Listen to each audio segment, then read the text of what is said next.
Hello friends, welcome back. My name is Chahat and today we are going to start a new chapter, The Sound of Music. आज हम इसका first part करेंगे and the first part is Evelyn Glennie listens to sound without hearing it. मतलब Evelyn ग्लेने आवाज़ सुनती है बिना सुने. कैसे बताती हूँ. अंडरग्राउंड ट्रेन प्लेटफॉर्म पे एक 17 साल की पतली सी लड़की स्कॉटलैंड की खड़ी हुई थी. किस चीज़ के लिए? वो ट्रेन का वेट कर रही थी. और वो ट्रेन कहाँ लेके जानी थी उसे? Royal academy of music in London. वो ट्रेन कहाँ जानी थी? रॉयल अकेडमी में, लंदन में. अब जो लड़की पतली सी खड़ी हुई थी वो कौन थी? एवलिन ग्लेने.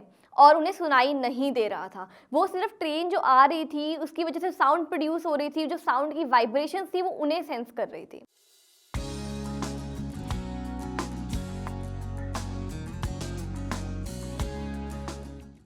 अब उनकी स्टोरी कहाँ से शुरू हुई हम वो पढ़ते हैं. तो जब वो 8 साल की थी ना, तो उन्हें कुछ हेयरिंग लॉस स्टार्ट हो गया था. मतलब कि उनका जो लॉस ऑफ हेयरिंग था वो ग्रेजुअल था. ये नहीं था कि बच्चा बर्थ हुआ है उसका तो उसे सुनाई नहीं दे रहा. वो ग्रेजुअल प्रोसेस था. धीरे धीरे जब उनकी एज बढ़ी तो उनका लॉस ऑफ हेयरिंग बहुत ही एविडेंट हो गया था. सो when she was 8 years old और उनकी पियानो बजाने की टर्न आने वाली थी, तो उनकी मम्मा ने उन्हें बुलाया बट उन्हें सुनाई नहीं दिया.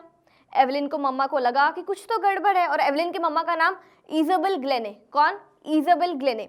सो when she called her she didn't respond. मतलब जब एवलिन की मदर ने उन्हें कॉल किया तो उन्हें रिस्पॉन्स ही नहीं दिया एवलिन ने. और उन्होंने जैसे जैसे जब वो बड़ी हुई अपनी जो डेफनेस की प्रॉब्लम है उसे कंसील करना स्टार्ट कर दिया. मतलब छुपाना स्टार्ट कर दिया अपने फ्रेंड से, अपने टीचर्स से, ताकि किसी पता ना चले. लेकिन जब वो 11 साल की थी, at the age of 11 her deafness was revealed. जब वो 11 साल की थी तो उन्हें लॉस ऑफ हेयरिंग कंप्लीट हो चुका था.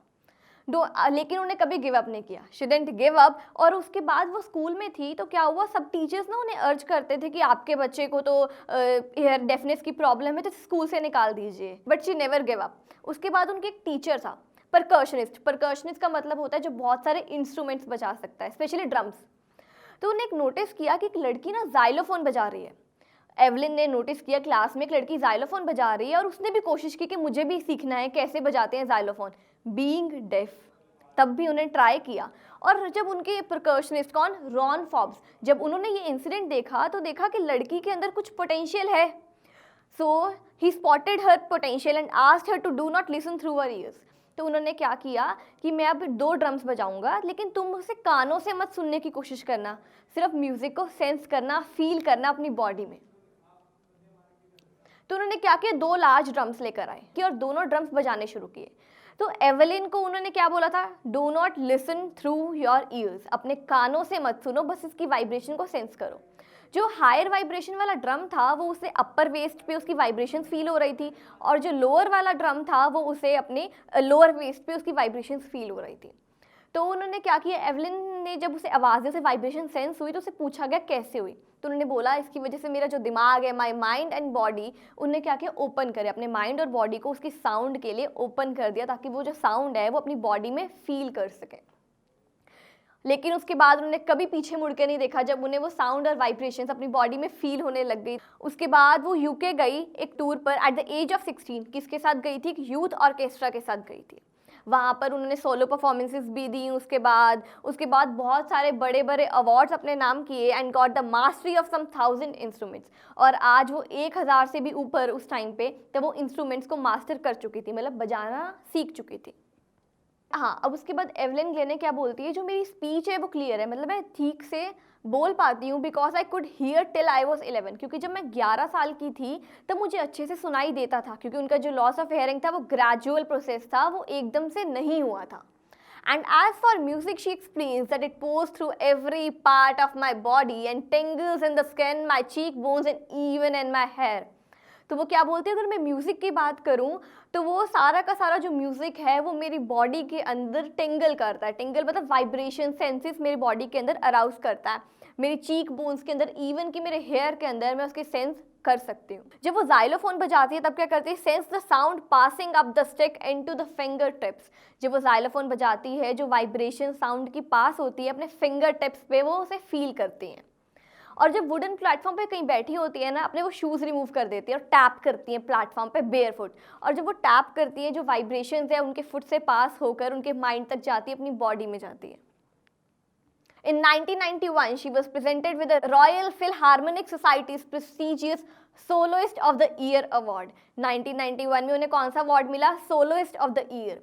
और वो कहती है मैं बहुत ही वर्कहॉलिक हूँ, मैं पूरा दिन काम कर सकती हूँ, और आज वो क्या है, she is a shining inspiration for deaf children. Deaf children के लिए वो शाइनिंग इंस्पिरेशन बन चुकी थी and has brought percussion to the front of orchestra. और ऑर्केस्ट्रा के फ्रंट तक किसको लेकर आ गई थी? परकशन। परकशन क्या होता है? ड्रम्स जो बजाते हैं या वेरियस इंस्ट्रूमेंट्स जो बजाते हैं। So this was the chapter the sound of music. Now let's start with the question answers. The first question is, how old was Evelyn when she went to the Royal Academy of Music? Evelyn कितने साल की थी जब वो Royal Academy of Music गई थी? So she was 17 years old when she went to the Royal Academy of Music in London. The next question is, when was her deafness first noticed? मतलब उनकी जो hearing power loss हो चुकी है, उनको जो deaf हो रही हैं, वो पहली बार कब notice किया गया and when was it confirmed? और वो confirm कब हुआ? तो when she was 8 years old तब उनकी पहली बार वो डेफनेस नोटिस की गई थी and when she was 11 years old her deafness was confirmed. The third question is, who helped her to continue with music? What did he do and say? मतलब music के साथ कंटिन्यू करने में किसने उनकी मदद की और उन्होंने क्या किया और क्या बोला? जो परकशनिस्ट था उनके स्कूल में, हमने किया था ना, कौन? Ron Forbes. उसने हेल्प करी एवलिन को म्यूजिक के साथ कंटिन्यू करने के लिए। ही बिगिन बाय ट्यूनिंग। उसने क्या किया था? 2 लार्ज ड्रम्स लेकर आया था और जो हायर ड्रम की उसने बोला था कि तुम इसे अपने कानों से मत सुनो, do not listen the sound through your ears but feel the sense in your body. He asked her not to listen to them through her ears, but try and sense the sound in some other manner. किसी और तरीके से उस आवाज़ को sense करो। The fourth question is, name the various places and causes for which Evelyn performs. कौन कौन सी ऐसी जगह हैं और कौन कौन से causes हैं जिनके लिए Evelyn परफॉर्म करते हैं। अब उनका इंटरनेशनल स्केड्यूल बहुत हेक्टिक रहता है। हेक्टिक मतलब बहुत बिजी रहती हैं अपने इंटरनेशनल स्केड्यूल में। वो गिव सोलो परफॉर्मेंसेस देती हैं और फ्री कॉन्सर्ट्स देती हैं। कहाँ पर? प्रिजन में और हॉस्पिटल्स में। The last question is, how does Evelyn hear music? Evelyn music कैसे सुनती थी? Through her whole body. Evelyn जो म्यूजिक को सेंस करती थी अपनी पूरी बॉडी से। Feels the music, tries to feel the vibrations which create sound. जो सी वाइब्रेशन साउंड क्रिएट करती है वो उसे अपनी बॉडी में फील करने की कोशिश करती थी। Every part of her body, even in the cheek bones and even in the hair. While playing, जब वो ड्रम्स प्ले करती थी तो क्या होता था? उसकी जो अपर और लोअर बॉडी से वाइब्रेशंस फील करती थी। हाई नोट पे जो ड्रम बजता था उसकी वाइब्रेशन अपर बॉडी पे और लोअर नोट वाले ड्रम की वाइब्रेशन लोअर बॉडी पे।